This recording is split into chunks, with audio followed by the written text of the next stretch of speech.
Então, boa noite a todos. Que a paz de Jesus esteja conosco na noite de hoje, que vai dar início aqui à nossa palestra de hoje.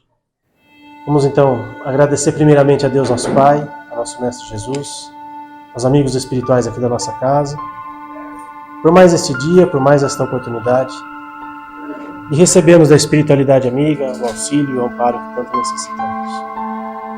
Pedindo que esses amigos queridos envolvam com muito amor e muita luz o nosso palestrante de hoje, nosso companheiro Milton, que ele possa transmitir o seu conhecimento, a sua mensagem para a gente, e que a gente possa aproveitar tudo aquilo que ouvimos aqui hoje e colocarmos em prática na medida do possível no nosso dia a dia.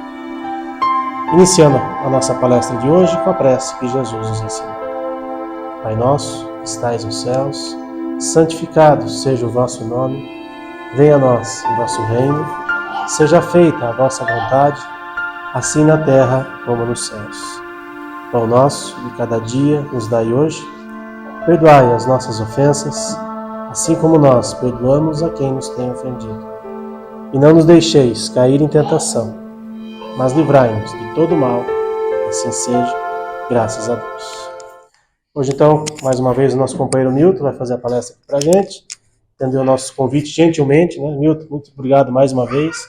Boa noite, uma alegria muito grande estar com vocês novamente. Que a paz do Mestre Jesus esteja com todos nós. O Espiritismo não nos torna melhores nem piores do que outros religiosos. Nem melhores e nem piores, nos torna diferentes. Porque o espírita tem uma vantagem sobre os outros religiosos. O espírita não se limita a crer por uma fé quase que imposta. A fé não aquela fé que não seja pela razão. O espírita, ele raciocina, ele pergunta, ele questiona. Tanta verdade que o Livro dos Espíritos está contido de 1118 questões, perguntas e respostas. Perguntas que a espiritualidade, através de Kardec, fez para a espiritualidade superior, e todas as perguntas têm respostas. Muitas das respostas ficam um pouco fora do nosso alcance, da cabeça de cada um. Nós não temos uma compreensão 100% ainda de saber realmente os questionamentos que existem. Mas o espírita, ele não é uma fé cega. É isso que eu queria dizer lá no começo. Nós não temos uma fé cega, acreditar porque acreditamos. Não, nós acreditamos porque nós estudamos, nós pesquisamos, nós entendemos, nós raciocinamos, e o melhor de tudo é que nós questionamos tudo. Ninguém vai enfiar nada goela abaixo da gente. Nós confiamos, não só acreditamos, nós confiamos em Deus, porque nós temos plena consciência, nós estudamos, nós questionamos, perquirimos. Mas crer em Deus não é uma especialidade do espírita, não. É de todos aqueles que percebem que não existe por si mesmo. No instante que o índio lá no Amazonas, ele percebe que ele não existe por si mesmo, que para ele existir, ele precisou da existência de outros seres. Eu, Milton, existo. Eu estou aqui, vocês estão me vendo? Eu existo. Mas se eu existo é porque antes de mim existiu uma outra coisa. Ou não é assim? Quem que existiu antes de mim? Meu pai e minha mãe. E antes do meu pai e da minha mãe? Meus avós? Se nós formos colocar isso no computador, no mais avançado da NASA, lá do mundo, e tentar chegar a um questionamento final, nós vamos perceber que o ser humano não existe sem uma razão divina. Precisou primeiro de um ente superior para que nós chegássemos no estágio que nós somos isso. Então as pessoas existem porque antes existiu alguma coisa. E esse alguma coisa antes, bem antes, só pode ser Deus. Quando a gente raciocina nesse aspecto, nós começamos a entender o que é a grandiosidade de Deus, o que é o universo. Então, não é que nós somos melhores, nem piores que as outras religiões. Nós somos diferentes porque nós perguntamos. Não temos medo de perguntar, não. Nós sabemos que no universo não existe só céu, inferno, purgatório. Não, nós sabemos que existem muitas moradas na casa do Pai, porque o próprio Jesus nos disse, na casa de meu Pai tem muitas moradas. Então esse é o diferencial. Agora, como é que cada um se reconhece como espírita? Como é que você se reconhece como espírita? Reconhece-se o espírita se reconhece pelo esforço que ele faz em se transformar. Eu posso saber se você é espírita ou não? Sabe por que não? Porque eu não sei o esforço que você está fazendo para se transformar, para ser uma pessoa melhor, para evoluir. No túmulo de Kardec, lá em Paris, no cemitério Père Lachaise, está escrito na lápide que sintetiza todo o nosso pseudo-conhecimento. Nascer, morrer, renascer ainda e evoluir sempre. Resumiu a história toda do Espiritismo no que está escrito na lápide, no epitáfio de Allan Kardec. Nascer, morrer, renascer e progredir sempre. Eu não sei quanto tempo vai demorar para a gente sair do planeta de provas e expiações, porque a Terra vai ser um planeta de regeneração, mas ela é uma morada e que nós estamos aqui para passarmos por provas e expiações. Isso não há como questionar. Só que quando a gente está lá na escola, no primário, no ginásio, sei lá, agora mudou tudo, 7ª série, 8ª série, 9ª série, né? Mudou. Só que tem um detalhe, quando a professora aplica, ou o professor aplica uma prova para a gente, ele está quantificando o quê? Só conhecimento. Agora, basta se conhecer, basta conhecer, ter o entendimento das coisas se você não quer mudar. Porque ele não consegue quantificar o que você aprendeu. Aprender significa, em pedagogia, para nós, espíritas, a pessoa aprende uma coisa quando ela muda a sua forma de comportamento. Ah, aprendeu, que bom, ela aprendeu porque ela mudou a forma de comportamento. Mas muitas vezes nós não mudamos a forma de comportamento e insistimos em manter um comportamento errado. É assim ou não é assim? Eu não sei como é que está o aprendizado de vocês. Vocês estão mudando o comportamento? Então vocês podem falar, não, eu estou me esforçando para mudar. Aí essa mudança, com o seu esforço pessoal, é que vai quantificar. E é só você que pode dar. Porque a nota eu dou de 0 a 10. No que você sabe. A professora vai quantificar o que você sabe, o seu conhecimento, mas não o seu aprendizado. Quando é que uma pessoa aprende? Quando muda forma comportamental.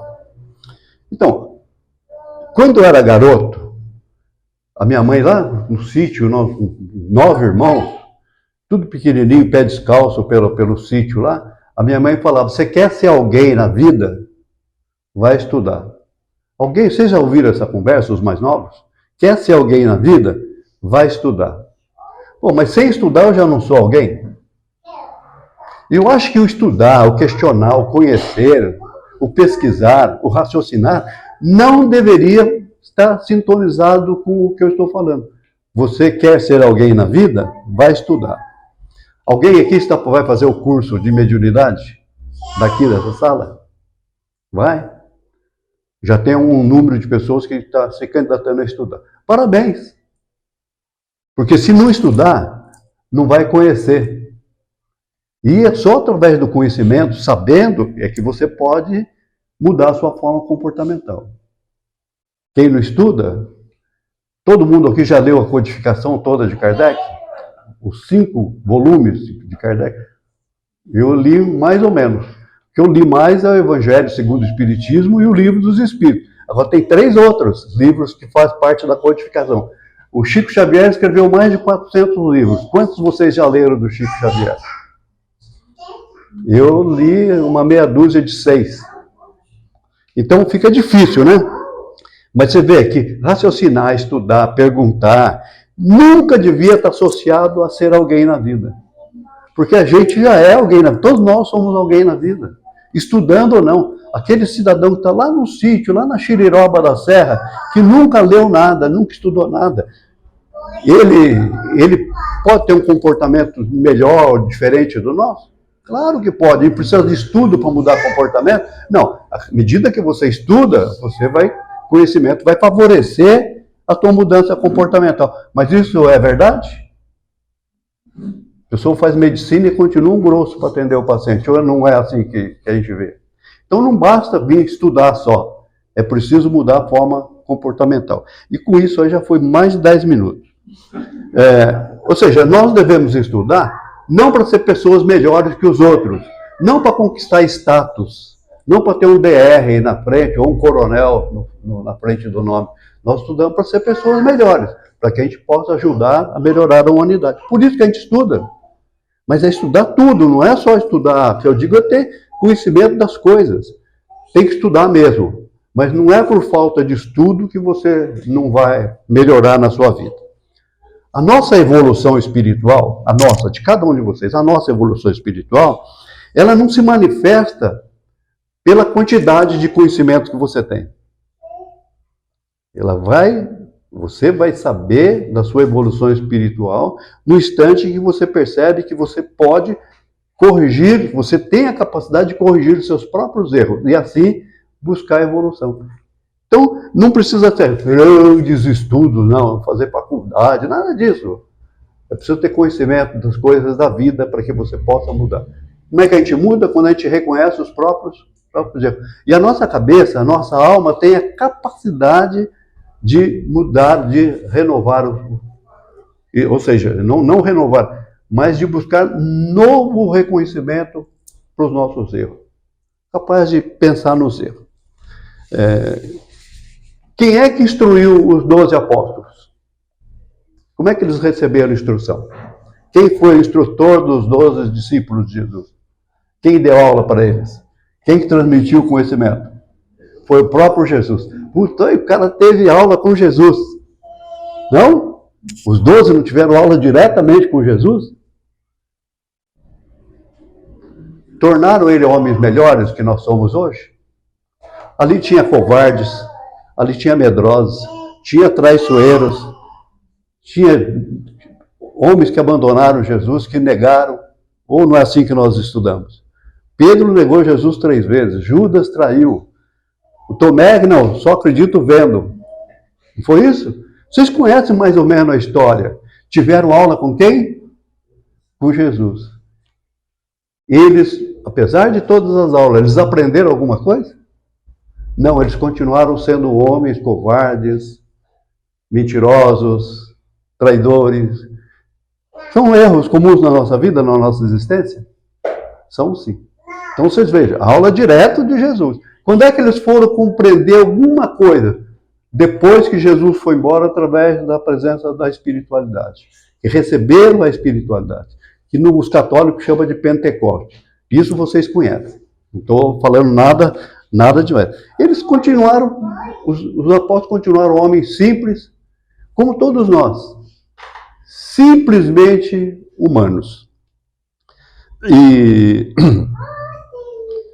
quando Jesus está em Cafarnaum e consegue reunir os 12, ele mandou esses 12 para uma missão, que fosse divulgar a boa nova, levar a palavra, curar as doenças e erradicar os espíritos maus, eliminar os espíritos maus. Quando os discípulos foram, em 2 e 2, em cada cidadezinha à volta do lago de Genezaré, Jesus estava curioso na volta deles. E perguntou quando eles retornaram, como é que vocês se saíram?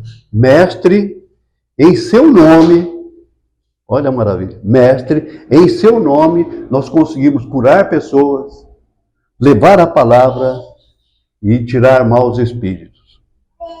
Foi isso ou não foi que está escrito e vocês todos conhecem? Foi isso aí, em nome. E Jesus faz a seguinte prece: dou-vos glória a meu Pai, Senhor do céu e da terra, por teres escondido essas coisas aos sábios e haverdes revelado aos simples e aos pequenos.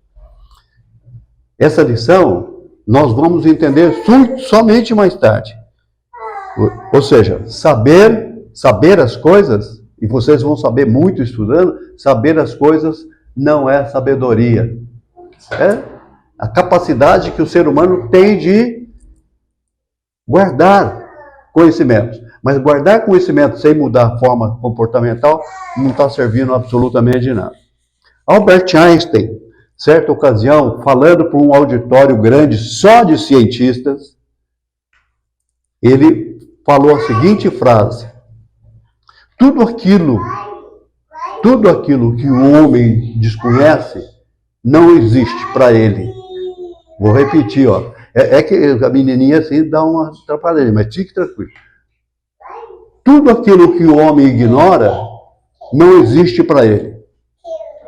Portanto, o universo de cada um se resume no tamanho do seu saber. Portanto, o universo de cada um se resume no tamanho do seu saber. O que o homem não conhece, ignora, não existe para ele. Para os cientistas, todo mundo ali com altos conhecimentos.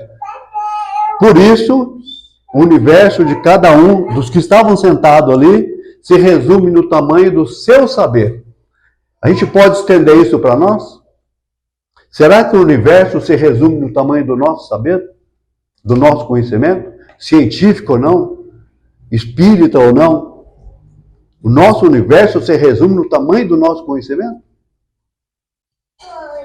Nós temos um universo muito maior que conhecimento, que saber. O nosso universo é formado pelos nossos pensamentos, pelas nossas emoções e pelos nossos sentimentos. Esse é o mundo que está dentro de você. Você tem um mundo aqui dentro. Você pensa, e aquilo que você pensa, automaticamente você fala, e automaticamente você faz. Ou seja, nós temos que pensar, nós estamos aqui para evoluir, não estamos? Nós temos que pensar o bem, falar o bem e agir no bem. Nós conseguimos fazer isso 24 horas por dia? Nenhum de nós. Estou dizendo, amanhecer pensando bem e dormir pensando bem. Quem pensa o bem, fala o bem.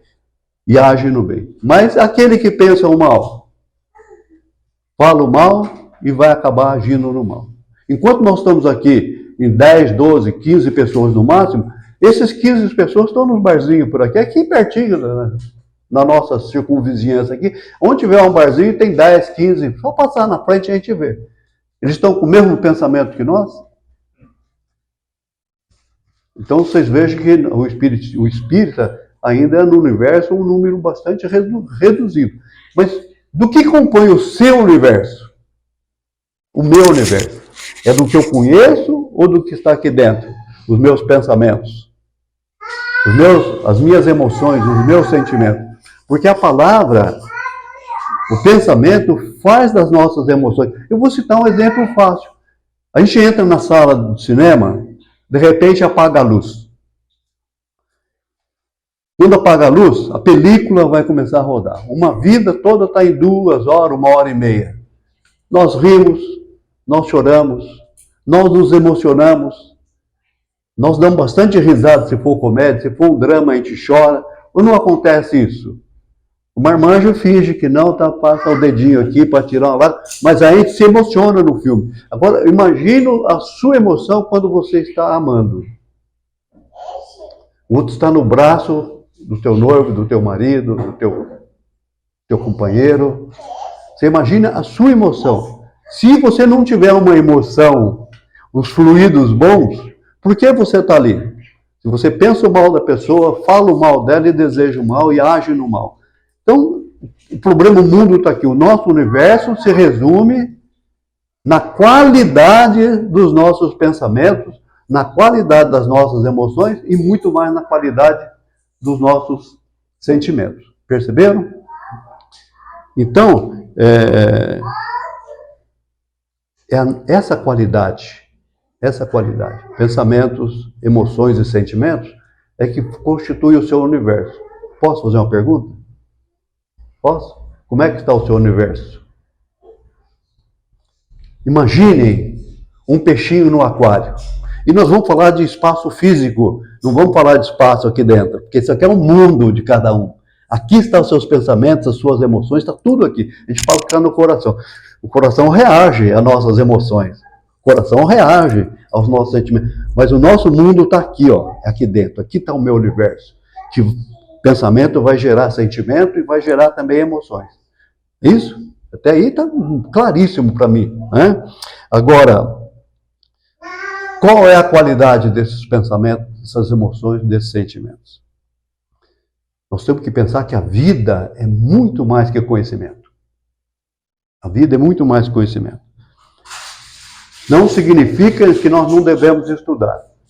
E quanto mais você estuda, você vai perceber que menos você sabe. Não se aprofunde muito, não. Não fique feliz porque vocês vão... É uma responsabilidade fazer um curso desse, porque aqueles que estão mais evoluídos, o que eles têm que fazer? dá a mão para aqueles que estão menos evoluídos, para que a gente possa evoluir junto. O outro é uma coisa fundamental na nossa vida. A gente tem que se amar muito para poder amar o outro. E eu não vou deixar o outro para trás. Ele tem que evoluir juntamente comigo para que o planeta possa melhorar. Nós não queremos ser melhores que ninguém. Nós queremos ajudar a mudança do nosso planeta. Nem que seja só com as nossas vibrações e com as nossas orações. Só o fato de não pensar o mal de alguém, ter que mudar de calçada na rua para não encontrar, já está de bom tamanho. Porque os outros defeitos nós já nascemos com ele, e esses defeitos nós vamos ter que ir erradicando ao longo da nossa vida. Algumas coisas estão reveladas apenas aos simples e aos humildes. Então tá bom. Então esse foi o ensinamento de Albert Einstein. Para o cientista, o universo dele se resume no tamanho do conhecimento científico deles. Para nós, resume no tamanho do quê? Qual é a qualidade, a quantidade dos seus pensamentos, dos seus sentimentos, das suas emoções. Ficou claro? Nós não podemos querer que o nosso universo seja só isso. Agora, fisicamente, imagine um peixinho no aquário. Qual é o tamanho do universo do peixinho? Apesar que o peixinho não deve ter muita noção do que seja o seu universo. Ele está ali no aquário, aquele é o universo dele, não é não? O que limita o peixinho? As paredes de vidro do aquário. Ou não é isso aí? Não está limitado? Vocês acham que nós não estamos limitados? Qual é o limite de um astronauta numa cápsula? Lá em cima. Tá a gente rodando lá. Qual é o tamanho do mundo dele ali dentro? É aquela cápsula. E quem está no fundo do mar, no submarino? No instante que o submarino não vai...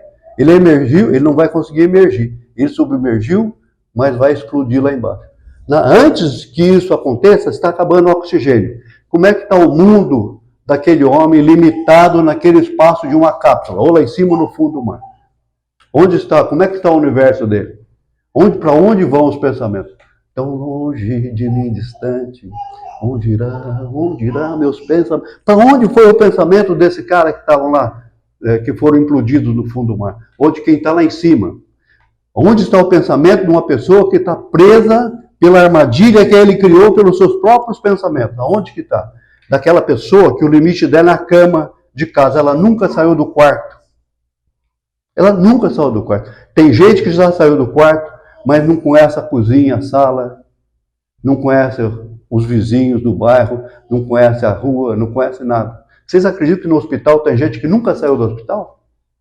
Estão lá a vida inteira. Hoje, quem amanheceu com síndrome do pânico, ou quem amanheceu com depressão, qual é o tamanho do universo dele?